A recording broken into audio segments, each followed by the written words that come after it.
જય શ્રી કૃષ્ણ.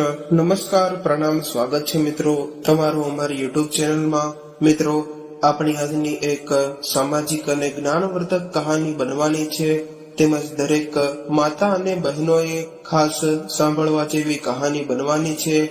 તો મારી તમને વિનંતી છે કે આ કહાનીને થોડો સમય કાઢીને અંત સુધી ધ્યાનથી સાંભળજો, અને કહાની પસંદ આવે તો વિડીયોને લાઈક કરીને વધુમાં વધુ શેર પણ કરજો.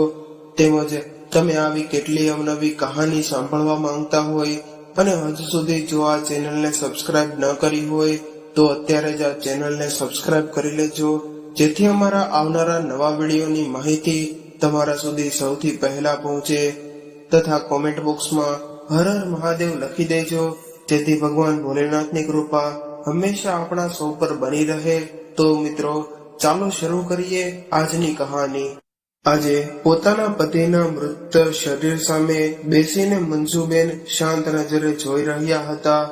તેમને હજુ સુધી વિશ્વાસ નહોતો આવતો કે તેમના પતિ મૃત્યુ પામ્યા છે, કેમ કે થોડા કલાક પહેલા તો હજી તેમના પતિ તેમની સાથે વાતો કરી રહ્યા હતા અને તેઓ કહી રહ્યા હતા કે આપણને બંનેને તો મૃત્યુ પણ જુદા નહીં કરી શકે.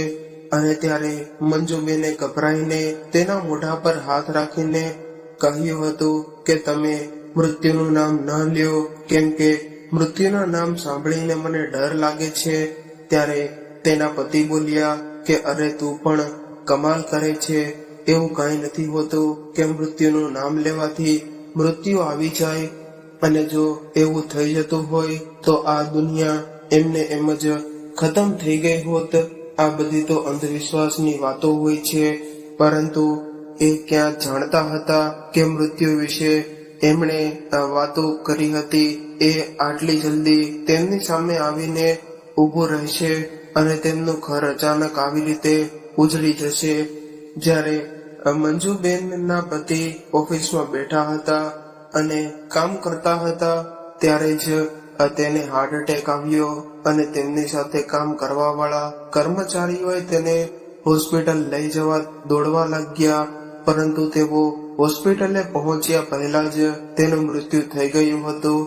આ જોઈને તેમના સાથી કર્મચારીઓ દુખી મનથી તેમનું મૃત શરીર મંજુબેનને સોંપીને જતા રહ્યા. પતિનો મૃતદેહ જોઈને મંજુબેનને પોતાની આંખો પર વિશ્વાસ નહોતો થઈ રહ્યો. તેઓ લગાતાર તેમની તરફ જોઈ રહ્યા હતા. તેમના ત્રણેય પુત્ર ખૂબ જ હેરાનીથી એકદમ શાંત થઈ ગયેલી પોતાની માને જોઈ રહ્યા હતા, તો ક્યારેક પોતાના પિતાના મૃતદેહને જોઈ રહ્યા હતા. પરંતુ મંજુબેનની આંખોનું પાણી જાણે કે સુકાઈ ગયું હોય. તેમની આંખોમાં એક અલગ પ્રકારની ગંભીરતા આવી ગઈ હતી. આ જોઈને અમુક મહિલાઓ એવી વાતો કરવા લાગી કે જુઓ તો ખરા, આની આંખમાં આંસુ પણ નથી આવતું.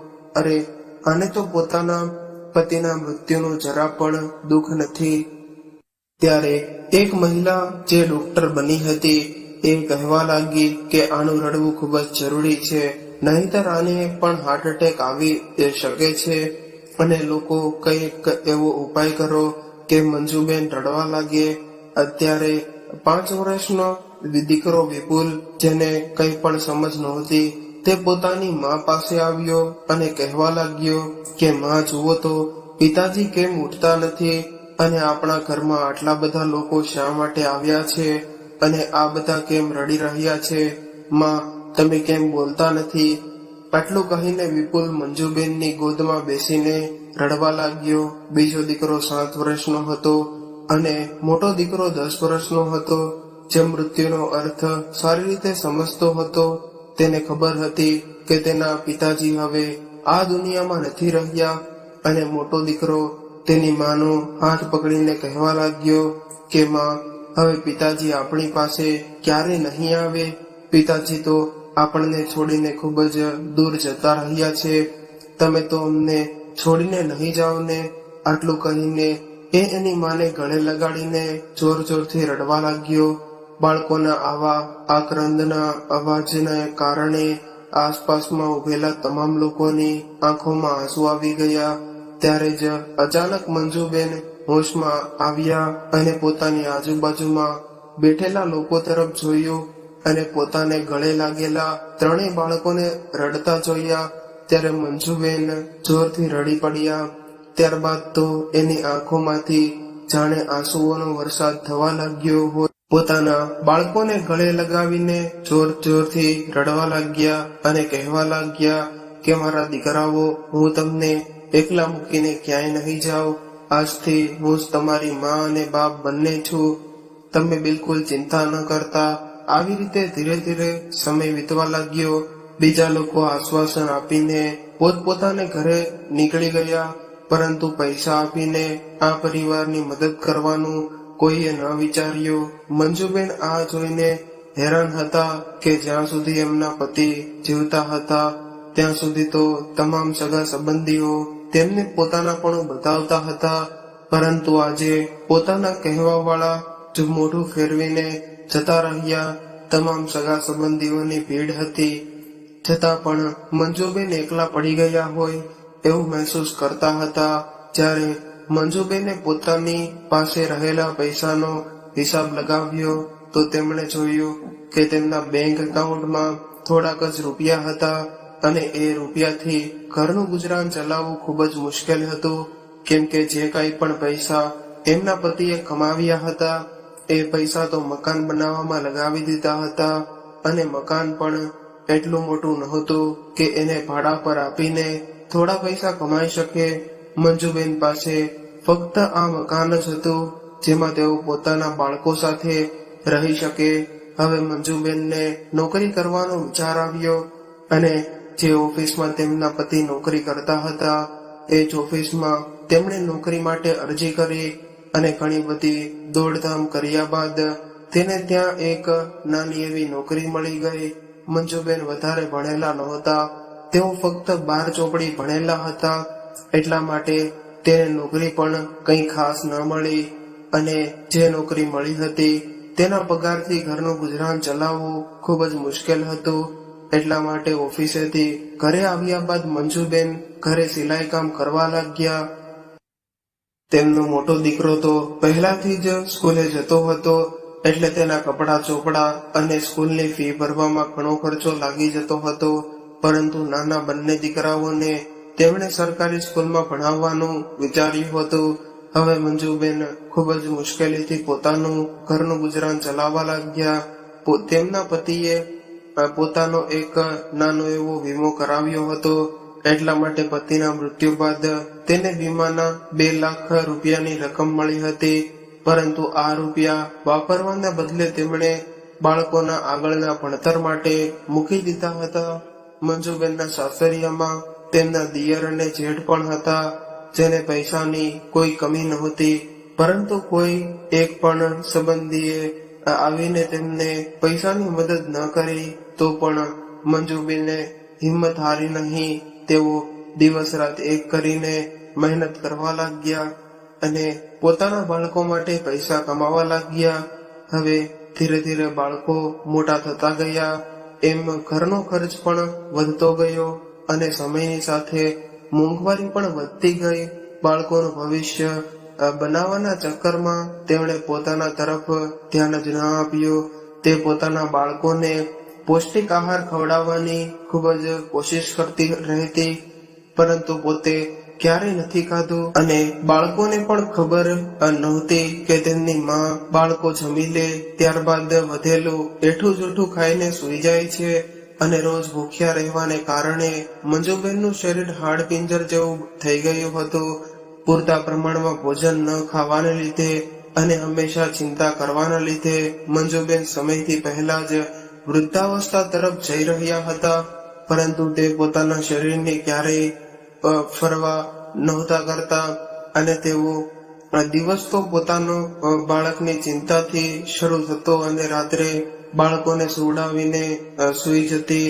હવે 3 બાળકો ભણવામાં ખૂબ જ હોશિયાર હતા, એટલે તે પોતાના બાળકોને મોટા હોદ્દા ઉપર બેસાડીને તેમના પતિની ઈચ્છા પૂરી કરવાની દરેક સંભવ કોશિશ કરી રહ્યા હતા.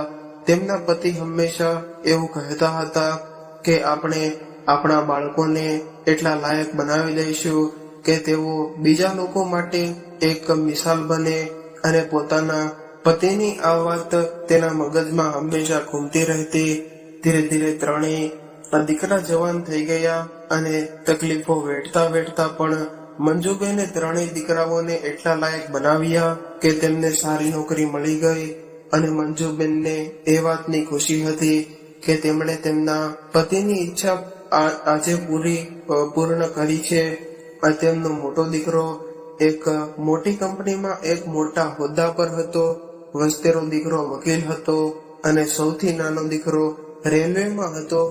હવે આ ત્રણેય દીકરાઓ માટે સારા સારા ઘરોમાંથી માંગા આવવા લાગ્યા. મોટો દીકરો તેના બોસની દીકરી સાથે પ્રેમ કરતો હતો અને તેની સાથે વિવાહ કરવા માંગતો હતો.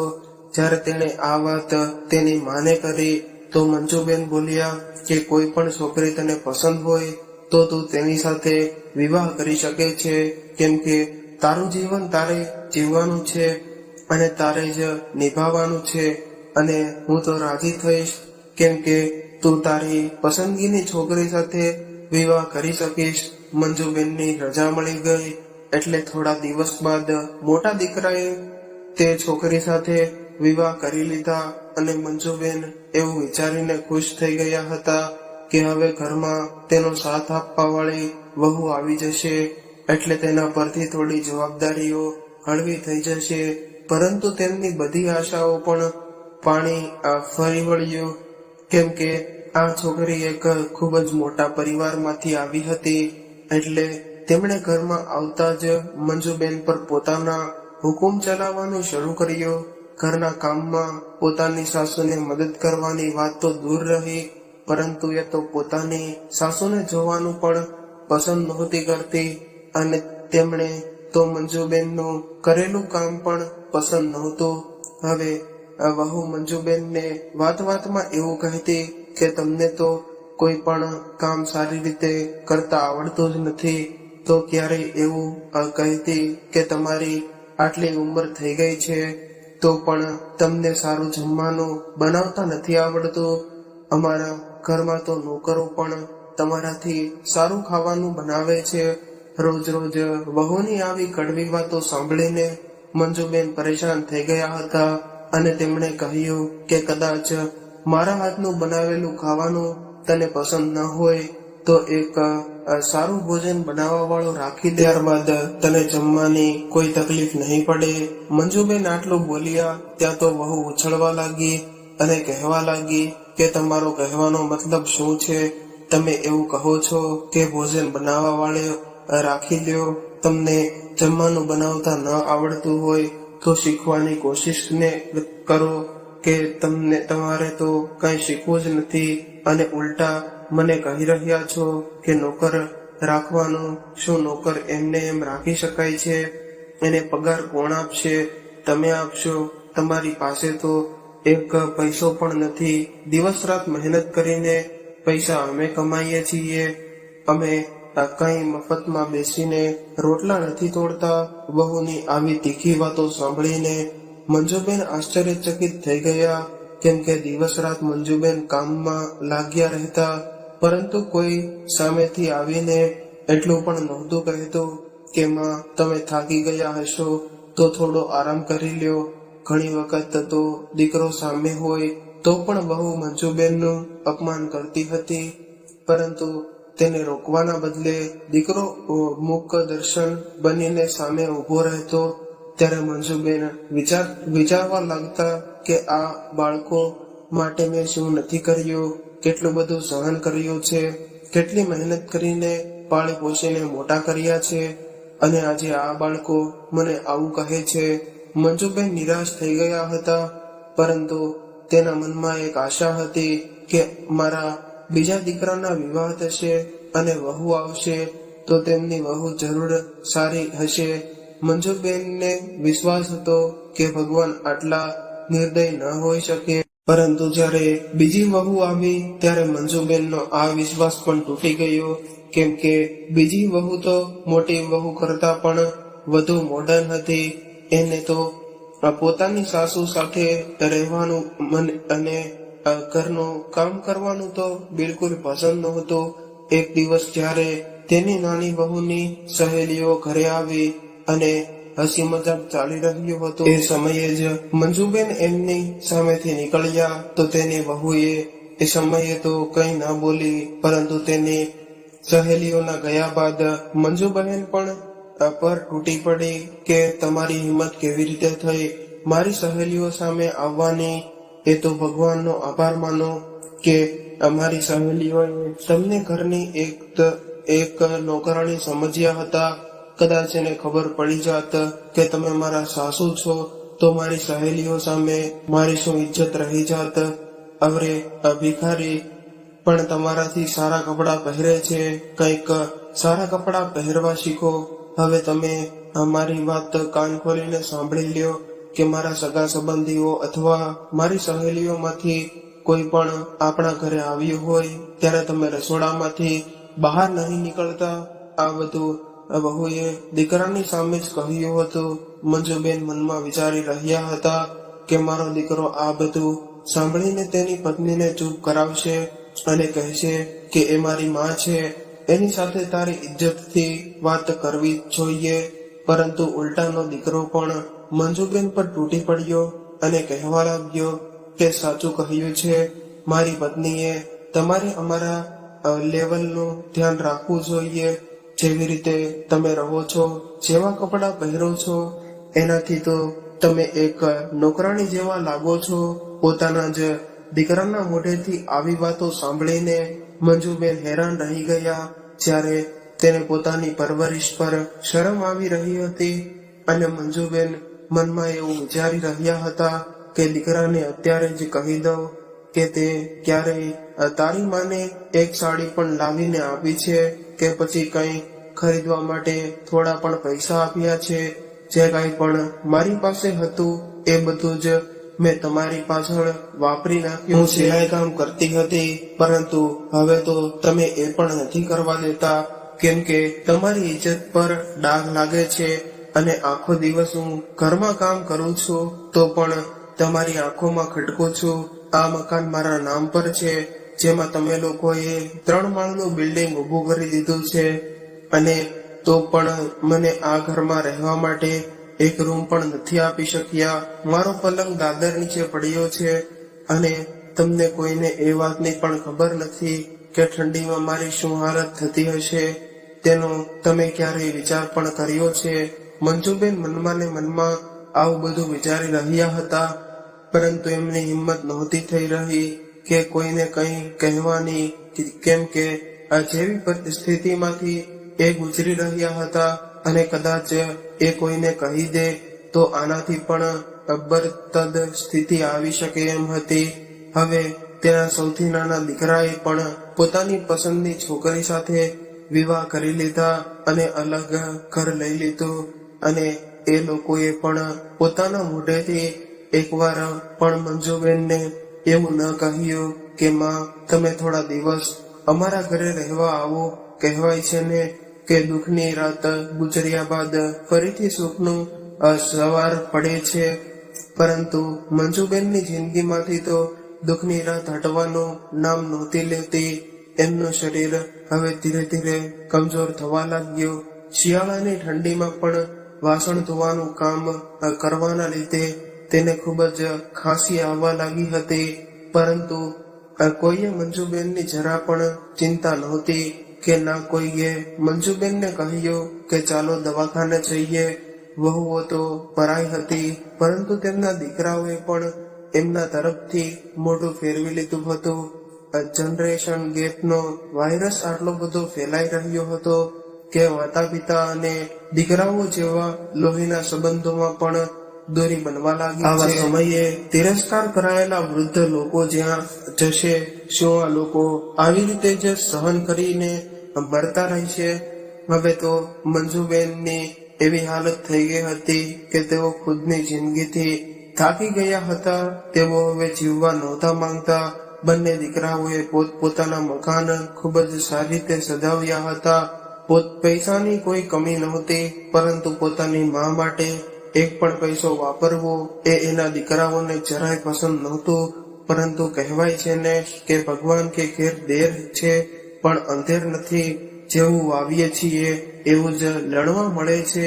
હવે આ બંને દીકરાઓના ઘરે સંતાન નહોતા થઈ રહ્યા અને આ એ દુઃખ બંને દીકરાઓ અને વહુઓને ખૂબ જ પરેશાન કરતું હતું કે તેમના ઘરે કોઈ સંતાન નથી. ઘણા બધા ઈલાજ કરાવ્યા, પૂજાપાઠ કરાવ્યા, પાણીની જેમ પૈસા વાપર્યા, પરંતુ જે કામ સૌથી વધારે જરૂરી હતું એ કામ તો એમણે કર્યું જ નહોતું. કોઈના મગજમાં એ ન આવ્યું કે તેમની માં મંજુબેન, જેને આખો દિવસ એક નોકરાણી સમજીને રાખવામાં આવે છે, એને બોજ સમજવામાં આવે છે, એ માના આશીર્વાદ સૌથી વધારે જરૂરી છે. હવે મોટા દીકરાની પત્ની બીમાર પડી ગઈ. ઘણા બધા ટેસ્ટ કરાવ્યા બાદ ખબર પડી કે એમની બંને કિડની ખરાબ થઈ ગઈ છે અને ડોક્ટરે જલ્દીથી જલ્દી કિડનીની વ્યવસ્થા કરાવવાનું કહ્યું અને આવું નહીં કરો તો કંઈ પણ થઈ શકે છે. હવે આખા ઘરમાં ચકચામ મચી ગયો, પરંતુ એવું કોઈ નહોતું કે જે પોતાની કિડની આપી શકે. બધાને પોતપોતાની પડી હતી. નસીબનો ખેલ તો જુઓ, જે વહુએ મંજુબેનને ખૂબ જ દુઃખ આપ્યું હતું એ જ વહુ માટે મંજુબેન પોતાની કિડની આપવા માટે તૈયાર થયા. તેઓ જીવનભર ત્યાગની આહુતિ આપતા રહ્યા, કેમ કે તેઓ એવું માનતા હતા કે મારા ઘરમાં બધા ખુશ રહી શકે, પરંતુ કોઈ એની કિંમત ન આંકી શક્યા. હવે એમના પાડોશીની મહિલાઓ આ બીમાર પડી ગયેલી વહુ પાસે જઈને કહેવા લાગી કે ખૂબ જ ભાગ્યશાળી છો તો કે તને આટલી સારી વહુ મળી છે કે તે રાજી ખુશીથી તને એમની કિડની આપવા તૈયાર થઈ ગઈ. આજના જમાનામાં આવો ત્યાગ કોણ કરે છે? આ સાંભળીને મંજુબેનની મોટી વહુ બોલી, કિડની આપીને તે મારા પર ક્યાં મોટું અહેસાન કરી રહી છે. આમ પણ તે હવે થોડા દિવસની મહેમાન છે અને તે પોતાના દીકરાના પરિવાર માટે નહીં કરે તો કોના માટે કરશે? વહુની વાત સાંભળીને મંજુબેન હેરાન રહી ગયા. મંજુબેન ઘણીવાર વિચારતા હતા કે આવા વાતાવરણથી દૂર જતી રહું, પરંતુ બીજો કોઈ રસ્તો પણ નહોતો. તેમણે તો એવું વિચાર્યું હતું કે તેના દીકરાઓ એક આદર્શ દીકરાઓ બનશે, પરંતુ એના પાલન પોષણમાં કઈ જગ્યાએ ભૂલ રહી ગઈ એ મંજુબહેન હજુ સુધી સમજી નહોતા શક્યા. પતિના મૃત્યુ બાદ એક પણ દિવસ એવો નહોતો કે મંજુબેનને આ સુખ મળ્યું હોય. ત્રણેય પુત્રોની આ એક અભાગણમાં હતી કે જેને ભાગ્યનો ખેલ જ સમજવો જોઈએ, કેમ કે વસ્તેરા દીકરાને પણ ડાયાબિટીસ હતી. અચાનક એનું સુગર લેવલ એટલું બધું વધી ગયું કે એની આંખોની રોશની જતી રહી. હવે તેને પણ જાહેરાત કરી કે કોઈ આંખોનું દાન આપશે તો તે તેના બદલામાં ઘણા બધા રૂપિયા આપશે. હવે આ લોકોએ એક પંડિતજીને પૂછ્યું તો એમણે કહ્યું કે મને એવું લાગી રહ્યું છે કે તમે લોકોએ કોઈનું ખરાબ રીતે દિલ દુભાવ્યું છે, તમને કોઈની બદદુઆ લાગી છે, પરંતુ આટલી બધી ઉથલ પાથલ થયા બાદ પણ કોઈની આંખ ન ખુલી. મંજુબેન પ્રત્યે કોઈના હૃદયમાં દયા પ્રગટ ન થઈ. કોણ જાણે કેમ મંજુબેનના નિર્મળ પ્રેમના ઝરણાને તેમના દીકરાઓ અને વહુઓ જોઈ ન શક્યા. પોતાના દીકરાઓ અને વહુઓની આવી માનસિક સ્થિતિમાં જોઈને મંજુબેન સહન કરી નહોતા શક્યા. તેમની સામે જ એમની એક વહુ કિડનીની બીમારીના કારણે મોત સામે લડી રહી હતી, તો બીજો દીકરો પોતાની આંખોની રોશની ખોઈ બેઠો હતો. આ બધું જોઈને મંજુબેને એક નિર્ણય કર્યો કે તે પોતાની એક કિડની તેમની વહુને દાન કરશે અને એક આંખ પોતાના દીકરાને આપશે. પરંતુ આ દાન કરવાના વિષયમાં ડોક્ટરે કહ્યું કે કોઈ જીવિત વ્યક્તિ પોતાની આંખો દાનમાં ન આપી શકે. અને જ્યારે કિડની આપવા માટે ચેકઅપ કરાવ્યું તો ખબર પડી કે મંજુબેન તો જન્મથી જ એક કિડની પર જીવી રહ્યા છે, જેના કારણે તેઓ કિડની પણ દાન નહીં કરી શકે. ડોક્ટરે કહ્યું, માજી તમારે તો એક જ કિડની છે અને એ પણ કાઢી લઈશું તો તમારું મૃત્યુ થઈ જશે અને ડોક્ટરનું કામ બીજાનો જીવ બચાવવાનું હોય છે, કોઈનો જીવ લેવાનું નહીં. એટલે જીવિત વ્યક્તિની આંખો પણ દાન નહીં થઈ શકે. આવું જાણીને મંજુબેન નિરાશ થઈ ગયા અને પોતાના જીવ પ્રત્યે તો એને પહેલાથી જ મોહ રહ્યો નહોતો, કેમ કે જેવી રીતે પોતાનું જીવન એ જીવી રહ્યા હતા તેનાથી તો મૃત્યુ ઘણું બધું સુખદાયક બની શકે એમ હતું. આવું વિચારીને તેમણે એક ઉપાય કર્યો અને અત્યાર સુધી તો મંજુબેન બસ આહુતિ જ આપતી રહી હતી, પરંતુ કોઈએ એની કદર ન કરી, કોઈને એના ત્યાગનો આભાસ ન થયો. એટલે આવું જીવન જીવવાનો શું ફાયદો? આવું વિચારીને મંજુબેન એક ફેસલો લઈ ચૂક્યા હતા. પરંતુ આ નિર્ણયને અંજામ આપતા પહેલા એમણે એક પત્ર પણ લખ્યો. બાદ બાજુમાં પડેલી ઊંઘની ગોળીઓ તરફ જોયું અને બીજા દિવસે સવારે જ્યારે મંજુબેને પથારીમાંથી ન ઉઠ્યા તો ઘરના તમામ લોકો હેરાન હતા કે હંમેશા સૌથી પહેલા ઉઠવા વાળી માં આજે કેમ નથી ઉઠી. જ્યારે આ મોટા દીકરાએ તેમને હલાવીને જોયો તો તે હેરાન રહી ગયો, કેમ કે એની માં તો આ દુનિયા છોડીને જતી રહી હતી. અને બાજુમાં રાખેલા પત્ર તરફ નજર ગઈ એટલે તેમણે એ પત્ર ઉઠાવીને વાંચવાની કોશિશ કરી તો તેમાં લખ્યું હતું. એ વાંચીને મોટો દીકરો સ્તબ્ધ રહી ગયો. પત્રમાં લખ્યું હતું કે મારા વહાલા બાળકો, તમે બધા હંમેશા ખુશ રહેજો. તમારા બધા માટે હું જીવનભર ત્યાગ કરતી રહી, પરંતુ તમારામાંથી કોઈને પણ તેનો આભાસ ન થયો. ઘણી વખત હું ત્યાગ અને બલિદાનની આહુતિ આપતી રહી અને મારો હંમેશા એવો પ્રયાસ હતો કે હું તમને બધાને ખુશ રાખી શકું, પરંતુ એ મારા ભાગ્યનો ખેલ હતો કે હું હંમેશા તમને ખુશ રાખવામાં નિષ્ફળ થઈ.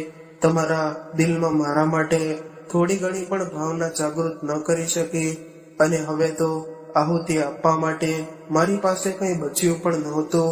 એટલા માટે મેં વિચાર્યું કે હવે શું કરું જેનાથી તમારા જીવનમાં ખુશી આવી શકે. તમે મારા પ્રેમને નાટક ન સમજો. એટલા માટે આજે મેં આ અંતિમ આહુતિ આપવાનો નિર્ણય કર્યો છે અને આ મારી પૂર્ણ આહુતિ હશે, જેનાથી મારી આત્માને શાંતિ મળી જાય અને તમને લોકોને મારા ત્યાગ અને બલિદાનનો થોડો ઘણો પણ આભાસ થઈ શકે. તમને પાળી પોષીને મોટા કરવામાં મારી જોડી તો બિલકુલ ખાલી થઈ ગઈ છે. હવે મારી પાસે કંઈ નથી રહ્યું. હા, બસ એક જીવ વધ્યો છે જેનું બલિદાન આપીને આ સંસારમાંથી વિદાય લઈ રહી છું. જીવનભર મારું મન તમારા પ્રેમ માટે તરસતું રહ્યું, મારા બાળકોના પોતાનાપણા માટે તરસતું રહ્યું, પરંતુ હવે હું થાકી ગઈ છું અને હવે મારી આત્મા શાંતિ ચાહે છે. એટલા માટે મારી કિડની મારી વહુને લગાવી દેજો, જેનાથી તે પોતાનું જીવન જીવી શકે, અને મારી બંને આંખો મારા પ્યારા દીકરાઓને લગાવી દેજો, જેનાથી તે પોતાના જીવનનો આનંદ માણી શકે. મેં ઘણી કોશિશ કરી, પરંતુ મારા જીવતા જીવ કોઈ પણ ડોક્ટર મારી કિડની કાઢવા માટે તૈયાર નહોતો કે ના મારી આંખો કાઢવા માટે તૈયાર હતો. એટલા માટે મેં આવો નિર્ણય કર્યો છે. હું હંમેશા માટે આ દુનિયાને છોડીને જતી રહું અને મારા આ ફેસલાની જવાબદાર હું ખુદ છું. જો કે સમયની ભઠ્ઠીએ મને એટલું હદ સુધી બાળી દીધી છે કે મારી ચિંતાની આગ પણ આ બળતરાથી ઓછી હશે. હું મારા જીવનમાં અપમાન સહન કરતા એટલી બધી મરી ચૂકી છું કે મારું મોત પણ એક ઉત્સવ હશે. હવે પત્ર વાંચતા દીકરાની આંખોમાં આંસુ આવી ગયા અને વાંચ્યા બાદ એને એવો અહેસાસ થયો કે અમારાથી કેવડી મોટી ભૂલ થઈ ગઈ છે. જે માની કદર તેમણે જીવનભર ન કરી, આજે એ જ માએ પોતાના દીકરા અને વહુના જીવન બચાવવા માટે પોતાનું શરીર ત્યાગી દીધું. આજે એક મમતામય માં પોતાની પૂર્ણ આહુતિ દઈ ચૂકી હતી. આજે તેના દીકરાઓ પસ્તાવાના લીધે જોરથી રડી રહ્યા હતા, પરંતુ આ પસ્તાવા માટે હવે ખૂબ જ મોડું થઈ ગયું હતું. દોસ્તો, માં શબ્દ સાંભળતા જ એક સુખદ ચેતના એક પૂર્ણતાનો અહેસાસ અનંત મનને ભરી દે છે. માતા પિતા આપણા જીવન માટે ખૂબ જ અમૂલ્ય હોય છે, એટલા માટે તેમના જીવતા જીવ જ એમની થાય એટલી સેવા કરવી જોઈએ, એમને પ્રેમ કરવો જોઈએ, કેમ કે જ્યારે તેઓ જતા રહેશે ત્યારે આપણે કંઈ નહીં કરી શકીએ. મિત્રો, આજની કહાની તમને કેવી લાગી કોમેન્ટ કરીને જરૂરથી જણાવજો, અને કહાની પસંદ આવી હોય તો વિડીયોને લાઈક, શેર અને નવા હોય તો ચેનલને સબસ્ક્રાઇબ જરૂરથી કરજો. તો ચાલો મિત્રો, હવે ફરી મળીશું એક નવી કહાની સાથે. ત્યાં સુધી તમામ મિત્રોને જય શ્રી કૃષ્ણ, રાધે રાધે, હર હર મહાદેવ. આ કહાનીને પૂરેપૂરી સાંભળવા માટે તમારો ખૂબ ખૂબ આભાર.